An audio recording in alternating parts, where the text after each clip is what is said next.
Hey everybody, welcome back to TJ's Modeling Bench. I apologize, it's been a little over a week, almost 2 weeks now since I posted a video. We were out of town the weekend prior for the Hope It Don't Snow show in Spartanburg, South Carolina. Had a great time, met some great modelers there, saw some great models, some great work. Sat down with Fred Henry, Matthew Inman, and Kelly Kuntz for a little 10-question roundabout with Pappy there. Had a good time, though. Had a really, really good time. And then, of course, we got back to Mobile, and Snowmageddon 2025 set in on us. I had Monday off. I had planned to have Monday off as part of my vacation, so I'd have that extra day of rest. And then Tuesday, went to work, and it was lightly snowing, and out of all the driving routes that we have, I was the only driver on Tuesday that went anywhere. Originally being from the north and having some experience driving in that kind of weather, I didn't have any problem going and making my way on my rounds, but a lot of the other drivers just didn't want any part of it. So we cut our day short a little bit on Tuesday, and then Wednesday I did go into work, but we did not drive at all. I stayed in the warehouse doing some work in the warehouse. 7.5 hour day that day, which I would much rather be driving than spend that much time in the warehouse. And then Thursday, Friday, we were pretty much back to normal. And then this weekend, this most recent weekend, big difference from earlier in the week. Saturday was warmer. I think it was mid-50s maybe. I got to spend most of my day here in the shop, which was good. And then Sunday, it got to be mid-60s, and my girlfriend and I got on a motorcycle and went to a festival across the bay and enjoyed all that. So I didn't get much work done in the shop on Sunday. And here it is Monday. I had to work today, so yeah. But let me show you what I did work on, and I'll follow up a little bit at the end too. So stick around for a second. Let me get this camera moved around, and we'll get back to it. All right. I started working on getting more of the interior finished. I can't do the interior door cards until I get my doors and hinges all figured out. But I did flock the flooring. Actually, it's not flocking. It is embossing powder. And it's supposed to be black, which it is, but it's got a little bit of a purplish hue to it. Not as visible when the seats are down in there. But if I take the seats out, nothing's glued in yet. If I take them out, then it's pretty obvious that it's not a complete black. You can see a bit of a contrast in color there. That's all right though. And I like, now like I said, these seats are not glued in, but I like to stagger them slightly just for visual interest. The center console, let me grab my tweezers as a pointer here. All right. This center piece is actually from the photo etch for the, what was it? The Mr. Norm's Dodge Dart photo etch set. And then I painted it with a flat black. No, I take that back. That is not flat black. That is the semi-gloss black. Rather than doing the wood tone, which is probably the standard. And then what I did was I just scratched off the raised portions, like around the shifter and this center line here. I just scraped that black paint off to expose the underlying, which is basically brass. It doesn't look bad, doesn't look great. The trim, initially I started to do that with a Molotow pen. I have one. I'm not a huge fan of it. The nib, you push it down a few times to get the paint flowing into the nib. Well, the older it gets, you got to hold that thing down to get it to flow through, and then it floods the nib. It holds too much paint right at the point, and it'll get everywhere. So I ended up going back over it with bare metal foil. So I cut it and laid it in and then trimmed it as needed. So it's not as pretty as I had liked it to be, but that is what it is. The rear armrests, if I'm not mistaken, on the real car, this polished aluminum portion of it is probably a cigarette ashtray. So that's that. The seat backs, front and rear, have this emblem in the back of it. Now you can see that one a little better. I also did that with the bare metal foil. All right, the dashboard is just laying in there at the moment. So I'll pull it out and show you what we did with this. All right, so more of the same. Let me zoom in here. All right, maybe we can get it to focus. There we go. There we go. All right. So we've got our instrument cluster. The original knobs that are here on the dash, I actually cut the original molded ones off, drilled out the holes, and then added aluminum tubing, and then I took a styrene rod and filled the center with the styrene rod. Just, I don't know, to me, it just adds a little bit more of a crispness, is that right? To those molded pieces. All right.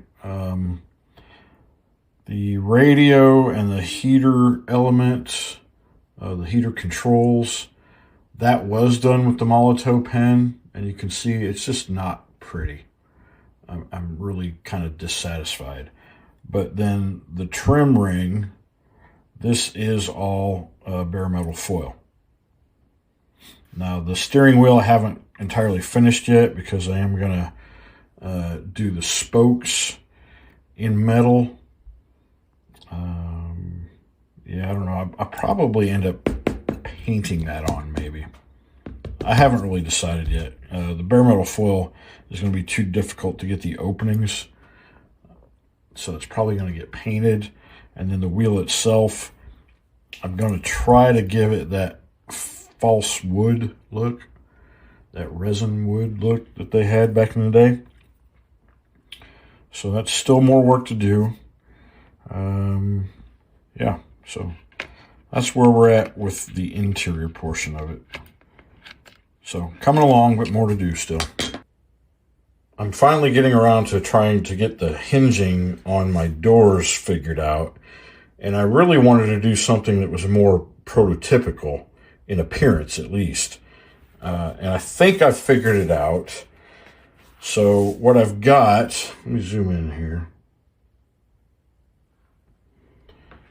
All right, so what I've got is evergreen square tubing that's telescopic, so one piece fits inside the other. The smaller piece is 1/8 inch, if I'm not mistaken. And then the larger one is 3/16. All right, so 1/8 and 3/16. Now I've got these backwards. All right, let me flip this over so it looks like okay. So the larger piece, the 3/16, will go on the car body side, all right, inside the quarter panel area.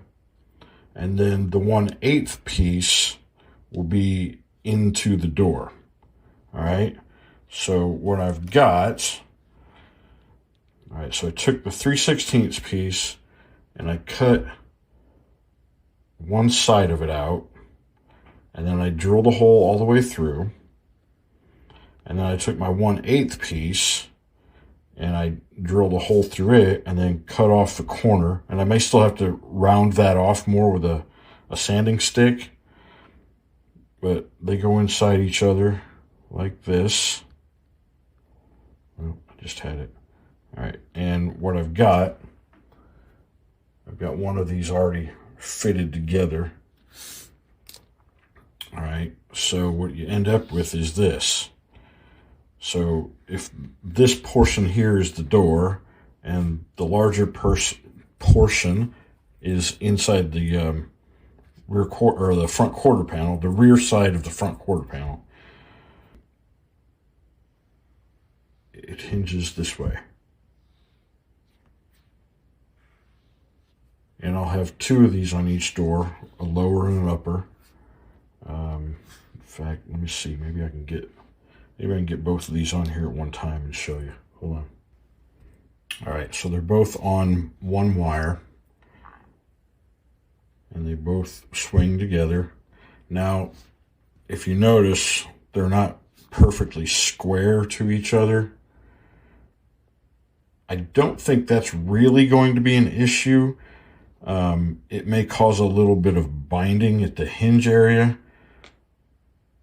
but that actually will work in our favor if it does a little bit. I mean, you don't want it to bind too much, but a little bit of binding is not going to hurt us much at all, and it'll help keep that door open or in place.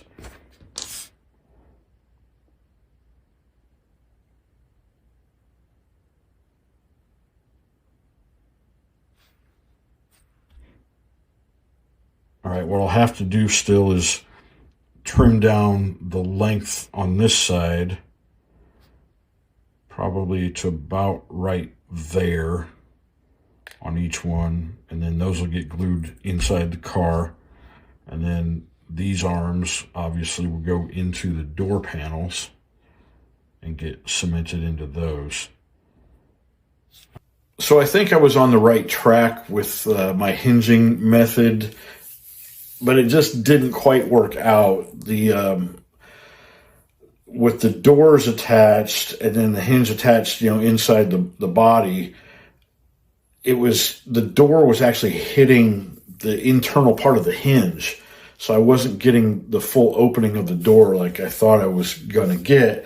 So I started to remove some of that hinge material from the inner part, so that the door would have basically a V to go down into, but it left that portion of the hinge a little weak. So I'm kind of rethinking it, and maybe I'm overthinking this. Like I said, I kind of wanted to do something that was a little more prototypical of how the real doors are hinged versus just piano wire and some tubing, which I'm not knocking that. I'm just saying I was trying to do something a little different. And I still think I'm on the right track, but now I've got a decision to make because, I don't have a lot of time left to get this build completed. And I still have a fair amount of work yet to do, honestly. So I thought about replacing the styrene tubing with brass, and I have enough of the brass, the telescopic, so there's 1/8 inch inside whatever this next size is, but it fits perfectly, and that way I could remove more material from the internal portion of that hinge without weakening it too much. So that's still an option. That's gonna require a lot of work to get that to work the way I want it to, and then trying to drill a hole for the hinge pin and get it where I need it. Because the one thing I did determine was that my hinge pin needs to be closer to the outside of the door. So internal, obviously, but closer to the outside panel than the inside, in order for it to pivot at the proper point. I don't know how to get the nose of the door to dip in and not out away from the car, if that makes sense. So the other option I have, and I just kind of thought of this one, I have these plastic pin hinges for RC airplanes. They're small and thin, and I think I could make this work as well, because this way I can easily get that pin, the pivot point, closer to the outside edge of the door where it needs to be. it's not going to look prototypical. That's the only drawback to it. So I'm still on the fence. Don't really know which direction I'm going to go, but that was what I worked on yesterday, and that's where we're at with it. So, and I've still got to get started on my grandson's car build. I got to get some video done of that. I've got the Mirage started, and it's got some pretty significant gaps that need to be filled. I'm going to fill those with styrene more than likely, and even the vertical stabilizer. I'm not a fan of the way they molded this. You know, a lot of manufacturers do one half of the vertical stabilizer on one half of the fuselage, and then the other half on the other fuselage, or they do a one-piece vertical stab that plugs into the completed fuselage. Well, they didn't do that at all this way with this one. They actually molded the entire vertical stab to one half of the fuselage. So the other half of the fuselage marries up underneath it at the base, but it leaves a significant gap there. So I need to try to match this side to this side. And you can see there is no gap on that side because it's molded to the fuselage versus this side. You can see the significant gap there. And then where the wings attach, obviously I've got some huge gaps in there. I actually had to widen. I put a spreader piece in the fuselage near the rear end so that the bottom of the wing actually married up the way it should.